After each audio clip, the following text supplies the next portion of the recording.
আরজিকর কাণ্ডের প্রতিবাদে পথে নামল বাম। রবিবার সন্ধ্যায় ধূপগুড়ি শহরের দলীয় কার্যালয় থেকে একটি মিছিল বের করে বামেদের স্থানীয় কর্মী সমর্থকেরা। পরবর্তীতে কুড়ি থানার সামনে বেশ কিছুক্ষণ ধরে প্রতীকী বিক্ষোভ দেখানোর পর ধূপগুড়ি শহরের চৌপতি এলাকায় দীর্ঘক্ষণ প্রতিটি পথ অবরোধ করে বামেদের কর্মী সমর্থকেরা। এদিনের এই মিছিলে বামেদের এরিয়া কমিটির সম্পাদক জয়ন্ত মজুমদার, প্রাক্তন বিধায়ক মমতা রায়, বিশ্বনাথ গুহ সহ বাম কর্মী সমর্থকেরা উপস্থিত ছিলেন। আমি ভট্টাচার্যের রিপোর্ট।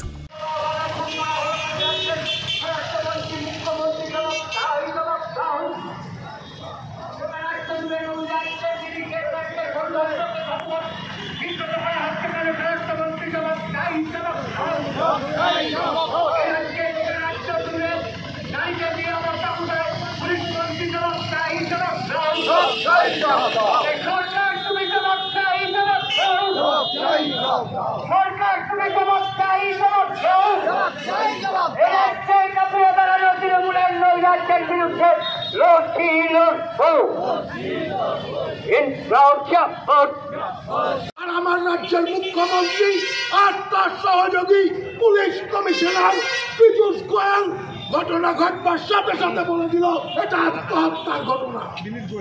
বিনীত গোয়েল কি করে বলল যে আত্মহত্যার ঘটনা? আমরা জানতে চাই আরজিকরের অধ্যক্ষ, তার বিরুদ্ধে প্রচুর অভিযোগ, তার সমস্ত অপকর্মের সঙ্গে আছে সিভিক ভলেন্টিয়ার সহ আরো কিছু দালাল চক্র আছে আরজিকরে, তারা হচ্ছে সেই অধ্যক্ষের সব সাগরে। এই পথ অবরোধ এবং কর্মসূচি আপনারা জানেন যে ন্যাক্কারজনক ঘটনা গত শুক্রবার ভোর রাতে ঘটেছে। সেই ঘটনায় যেভাবে পুলিশ এবং তৃণমূল যৌথভাবে যে কাজ তারা সংগঠিত করেছে, ঘটনা ঘটার পরে বলে দেওয়া হলো আত্মহত্যা হয়েছে। ডেড বডিকে দ্বিতীয়বার পোস্টমর্টম করতে দেওয়া হয়নি। ওখানকার অধ্যক্ষ সে বলছে রাতের বেলা কেন কনফারেন্স হলে শুতে গেল।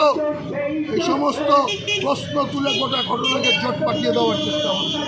ফলে আমরা রাস্তায় আছি, আমরা রাস্তায় থাকবো, এই ইস্যুতেই লড়াই চলছে। আজকে কি করলেন?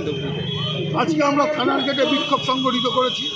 বিক্ষোভ সংগঠিত করে আমরা এখানে একটা প্রতীকী পথ অবরোধ করলাম এবং পুলিশকে জানান দিলাম যে আগামী দিনে বড় ধরনের ঘন্টার পর ঘন্টা অবরোধ হবে যদি এই ঘটনার সঠিক ভাবে তার তদন্ত করে দোষীদের গ্রেপ্তার না করা হয়।